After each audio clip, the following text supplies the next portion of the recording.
Glutathione ma'am actually అది సృష్టించింది ఎందుకు? ఇమ్యూనిటీ బూస్ట్ చేయడానికి. ఓకే. ఇప్పుడు టీబీ పేషెంట్స్ ఉన్నారు, క్యాన్సర్ పేషెంట్స్ ఉన్నారు, హెచ్ఐవి పేషెంట్స్ ఉన్నారు, ఇమ్యూనిటీ డౌన్ అవుతుంది న్యాచురల్గా. గ్లూటథైన్ దానికి ఇవ్వడం వల్ల ఇమ్యూనిటీ బూస్ట్ అవుతుంది. దాని సైడ్ ఎఫెక్ట్ ఫెయిర్నెస్. వీళ్ళు ఏం చేశారు, ఫెయిర్నెస్ హైలైట్ చేస్తూ ఇమ్యూనిటీ సైడ్ ఎఫెక్ట్ చేసేసారు. Okay. Glutathione my god, oh fairness is a side effect. దాన్ని మార్కెటింగ్ చేసేసి హైప్ చేసేసి ఓకే దాన్ని ఇంకొక లెవెల్లో తీసుకెళ్ళిపోయి విపరీతమైన ఇంజెక్టబుల్స్ చేసేస్తారు మేడం. అదే సార్, ఐవి ఫ్లూయిడ్స్ ఇప్పుడు డైరెక్ట్ ఎక్కిచ్చేస్తున్నారు కదా ఇప్పుడు. మ్యామ్ ఏ సెలబ్రిటీ నా దగ్గరకు వస్తాం, ఏ సెలబ్రిటీ ప్రొసెస్ చేసుకోవడం ఇష్టపడరు మేడం, చూపించుకోవడం.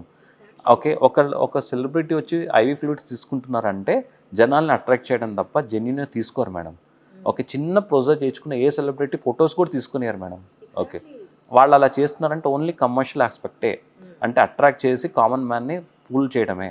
మేము గ్లూటథైన్ ఓవర్డోస్ తీసుకుంటే నేను చూసాను మేడం, గ్లూటథైన్ ఓవర్డోస్ తీసుకుంటే బొల్లి మచ్చలు వచ్చే ఛాన్సెస్ ఉంటాయి, వైట్ ప్యాచెస్. ఓకే.